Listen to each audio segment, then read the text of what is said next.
एक फिल्म अगर कश्मीर जेनोसाइड पे बनती है तो उसको रोकने की इतनी सारी क्या कोशिश? क्यों नहीं उसको मेन स्ट्रीम मीडिया का सपोर्ट मिलता है उसी तरह से? क्यों नहीं उसके बारे में चर्चा करने का मौका मिलता? आप बोलते बहुत ज्यादा हैं सोशल मीडिया में, पर मेरे पास कोई ऑप्शन नहीं। आप बोलने लगी मेरे बिहाफ पे, जैसे स्टार्स के लिए बोलते हैं, मैं चुप हो जाऊंगा। आप सब मीडिया से, आपके पेपर पर किसी ने नहीं लिखा होगा इसके बारे में, किसी टीवी चैनल ने बात तक नहीं करी।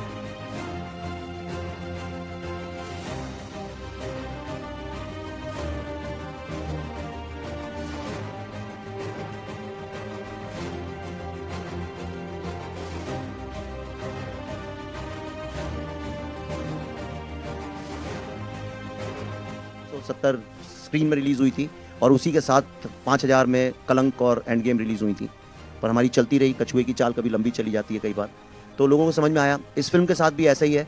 कोई ऐसा आप देखें ना, तो हमारे पास बजट है मार्केट करने के लिए, कुछ करने के लिए। बहुत कम स्क्रीन में रिलीज़ होगी। अगर ईश्वर का आशीर्वाद हुआ, लोगों का आशीर्वाद हुआ, स्नेह मिला फिल्म को, तो हो सकता है वो स्क्रीन्स बढ़ते शायद फिर से लंबी रेस हो जाए। तो इसलिए मुझे बहुत आदत भी नहीं है प्रेस कॉन्फ्रेंसेस की, हमारे साथ होती भी नहीं है, लेकिन तो इसलिए मुझे अपनी आवाज़ खुद निकालनी पड़ती है, खुद अपने प्रोडक्ट को जनता तक ले जाना पड़ता है। तो कई बार लोग मुझसे कहते हैं कि भाई आप बोलते बहुत ज़्यादा हैं सोशल मीडिया में, पर मेरे पास कोई ऑप्शन नहीं। आप बोलने लगी मेरे बिहाफ पे, जैसे स्टार्स के लिए बोलते हैं, मैं चुप हो जाऊंगा। चिंकू मेरे बारे में कोई कुछ नहीं बोलता, क्योंकि आजकल बिना पैसे के बोला भी नहीं जाता है किसी के बारे में, और मेरे पास पैसे भी नहीं है देने के लिए, तो इसलिए मैं खुद बोलता हूँ। तो इस फिल्म के लिए भी मैं ही बोल रहा हूँ, मैं इसको ले लेकर दौड़ रहा हूँ। 36 ऑर्गेनाइजेशंस ने जब हम गए, उनने कहा अब हम इस फिल्म को दिखाएंगे लोगों को, और ये अमेरिका के 16 सिटीज में जैम पैक, मतलब स्टैम्पीड होती थी। आप उसकी फोटो देखेंगे, वीडियोस देख, सब जगह पड़े हमने डाले।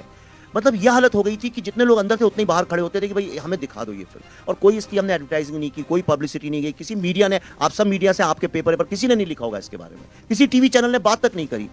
एक ऐसा कुछ बन गया हमारे यहाँ, हम लोगों ने, I think we are the only society, मैंने तो कहीं और ऐसा देखा नहीं किसी और सिनेमा में, हमने डाकुओं को बहुत ग्लोरीफाई किया। अगर आपको याद हो 60-70 के दशक में हम लोग कुछ भी, और डाकू की फिल्म है, मतलब वो अच्छा आदमी होगा और बंदूक उसने उसे ऑपरेस किया था इसलिए उठाया था, क्योंकि उस वक्त इप्टा के लोग थे, थॉट प्रोसेस थी।